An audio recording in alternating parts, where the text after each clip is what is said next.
ஒரு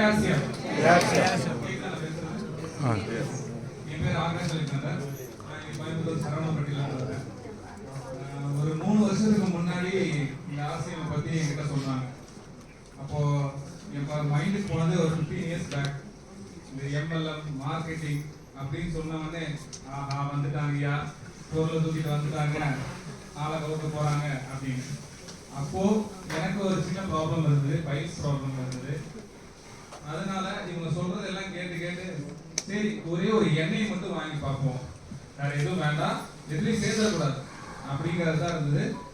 எண்ணெயை மட்டும் வாங்கி ஒரு 3 மாசம் கண்டினியூஸா நான் யூஸ் பண்ணேன். 3 மாசத்துக்கு அப்புறம் அது இருந்த இடமே தெரியல எனக்கு. இதுக்கு முன்னாடி வரைக்கும் நான் ஆயுர்வேதிக்ல நிறைய எடுத்துக்கிட்டு இருந்தேன், நிறைய கேப்சூல்ஸ் எடுத்துட்டு இருந்தேன். ஆனா அதுல எல்லாம் போகாதது 3 மாசம் கண்டினியூஸா நான் தவிர யூஸ் பண்ணதுல எனக்கு அது இருந்த இடமே தெரியல. அதுக்கப்புறம் நான் சரி என்னுடைய ஹெல்த்துக்காக சாப்பிடணும் அப்படிங்கிறதுக்காக அந்த 3 வருஷம் முன்னாடி என்னோட வெயிட் 82 kg இருந்து நல்ல உடம்பா இருந்தேன். இதே ஷர்ட் நல்ல குண்டா ஃபிட்டா இருந்தது, இதே ஷர்ட் நல்லா ஃபிட்டா இருந்தேன், நல்லா மூஞ்சியெல்லாம் ஊற்றி போய் எல்லாம் இருந்தேன். அதுக்கப்புறம் நியூட்ரிஷன் ப்ராடக்ட்ஸ் எடுக்க ஆரம்பிச்சேன். எடுக்க எனக்கு அப்படியே என்னோட ஃபேட் லாஸ் ஆகுது எனக்கே தெரியாம போச்சு. இப்போ போய் நான் பிளட் டொனேட் பண்ண போகும்போது ஒரு 6 months முன்னாடி பிளட் டொனேட் பண்ண போகும்போது தான் என்னோட இது செக் பண்ணேன். அப்போ என்னோட ஹீமோகுளோபின் வந்து 16. என்னோட வெயிட் 83ல இருந்து இப்போ 72 kg. அப்படியே ஃபாலோ ஆகிட்டு வருது, எந்த மூணுல இறக்கமும் இல்லை. ஆனா ஒன்னே ஒன்று ஃபாலோ பண்ண வேண்டியது என்ன தெரியுங்களா? நியூட்ரிஷன் எடுத்துட்டா நமக்கு எல்லாம் வந்துடும் மட்டும் நினைச்சிடக்கூடாது.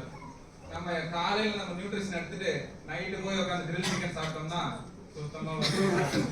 ஆனா ஃபுட் ஹேபிட்ஸ் நீங்க மாத்தணும், மாத்தினா மட்டும்தான் இந்த நியூட்ரிஷனும் இந்த கார்போஹைட்ரேட்ஸும் பெர்ஃபெக்ட்டா வரும். லாஸ்ட் ஒரு ஏப்ரல்ல ஒரு சின்ன வீட்ல ஒரு ப்ராப்ளம் எங்களுக்கு தெரிய வந்தது. எங்க அம்மாவுக்கு கேன்சர்னு சொல்லி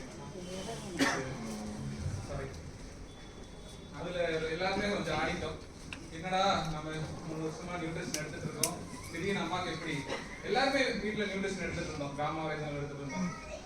டெய்லியுமே நம்ம பிகாராவோட 4 வேற ட்ரிங்க்ஸ் காலையில குடிப்போம். அதுல இருந்து அம்மாக்கு ஒரு ஜனவரியில இருந்து ப்ளீடிங், ஏகப்பட்ட ப்ளீடிங் போயிட்டு இருந்தது. அம்மா எங்ககிட்ட சொல்லவே இல்லை. ஏப்ரல் மாசம் 1ஆம் தேதி அம்மா படுத்த படுக்கையா இருக்காங்க. என்னமா ஆச்சுன்னா எனக்கு ப்ளீடிங் ஆயிட்டு இருக்குங்கிறாங்க. 3 மாசமா சொல்லாம எங்ககிட்ட ஒழிச்சு வச்சிருக்காங்க. நாங்க உடனே பயந்துட்டோம். உடனே ஹாஸ்பிட்டல் கூட்டிட்டு போய் உள்ள போய் செக் பண்ணா அம்மாக்கு கேன்சர் வந்துச்சு, 3rd ஸ்டேஜ்ல இருக்கு. பயோப்சி ரிப்போர்ட்ல 3rd ஸ்டேஜ்னு காமிச்சிருக்கு. அம்மா இது வரைக்குமே இங்கிலீஷ் மெடிசன் சாப்பிட்டது இல்லை. சின்ன வயசுல இருந்து இங்கிலீஷ் மெடிசன் சாப்பிடாம வளர்ந்தவங்க. திடீர்னு இப்படி ஆச்சுன்னு சொன்னோடனே எங்களுக்கு மெடிசன்ஸ் கொடுங்க அப்படின்னு சொன்னாங்க. இல்லைங்க மெடிசன்ஸ் வேண்டாம்னு சொன்னோடனே அவங்க ரேடியேஷன் பண்ணுங்க. ரேடியேஷன் வந்து ஒரு 30 ரேடியேஷன் கொடுத்தாங்க. அது போக அப்படியே இருந்தது. ஆனாலுமே நாங்க காமா வைசனால் விடல. காமா வைசனால் டெய்லியுமே 2 ஒவ்வொரு நேரமும் 2 கொடுப்போம். மார்னிங், ஆஃப்டர்நூன், டின்னர் 3 நேரமே 2 பீஸ் கொடுத்துருந்தோம். ஒரு 15 days முடிச்சு வந்ததுக்கப்புறம் டாக்டர் சொல்றாங்க பெட்டர் ஆக மாட்டாங்கப்பா, சுத்தமா இல்லை, நீங்க ப்ரேயர் பண்ணிக்கங்க, கிடைக்க மாட்டாங்க அப்படின்னு டாக்டர் சொன்னாங்க. நாங்க விடல. தினேஷ் சார் தெரியும், எல்லாருக்கும் தெரியல, Dinesh sir, doctor Dinesh sir. அவர் சொன்னாரு கேசர் பிஸ்தா ஆல்ப்ரோ இதெல்லாம் சேர்த்து கொடுங்க, உமனும் சேர்த்து கொடுங்க. நான் இது எல்லாமே கண்டினியூஸா நான் ஹாஸ்பிட்டலே வச்சு அவங்க கொடுத்த இங்கிலீஷ் மருந்தை தள்ளி வச்சுட்டு தான் இதை நான் கொடுத்தேன்.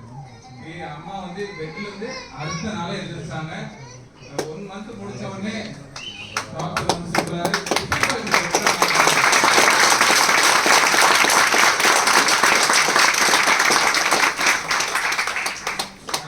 இந்த மாதிரி ஸ்டேஜ்ல இருந்து இப்படி பெட்டராய் வந்ததில்லை அப்படின்னாங்க. சரி ஓகே, 30 ரேடியேஷன் முடிச்சாச்சு, இனி ஒரு 3 months உங்களை ரெஸ்ட், அதுக்கப்புறம் நீங்க வாங்க அப்படின்னு சொன்னாங்க. அப்பவும் ஒரு மாத்திரை நிறைய எழுதி கொடுத்தாங்க. வீட்டுக்கு போனோன்னா அந்த மாத்திரை தூக்கி ஓரமா வச்சாச்சு.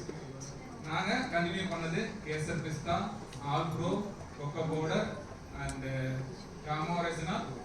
இதுதான் கண்டினியூஸா நான் கொடுக்க ஆரம்பிச்சேன். 2 வச்சு கொடுக்க ஆரம்பிச்சேன். 3 மாசம் கழிச்சு நாங்க கரெக்டா ஒரு 1 month முன்னாடி டெஸ்ட்டுக்கு போனோம், எம்ஆர்ஐ டெஸ்ட்டுக்கு போனோம். தேர்ட் ஸ்டேஜ்ல இருந்து இப்போ செகண்ட் ஸ்டேஜுக்கு வந்திருக்கு.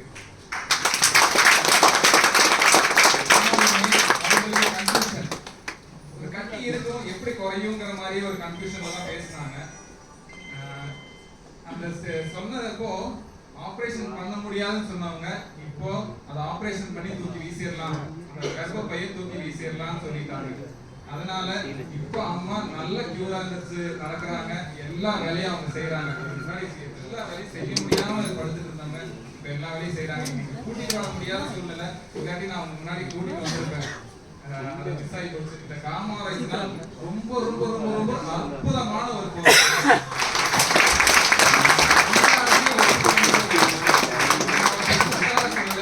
நம்மளுடைய ஆரோக்கியத்துக்காக சொல்றேன், சரிங்களா? பிசினஸ்ங்கிறது செகண்டரி, நம்ம ஹெல்த் தான் ஃபர்ஸ்ட் முக்கியம். ஆரோக்கியத்துக்காக எடுத்தீங்கன்னா ஆரோக்கியம் கண்டிப்பா வந்து சேரும், ஹெல்த்தியா இருக்கலாம். ஜெயாசி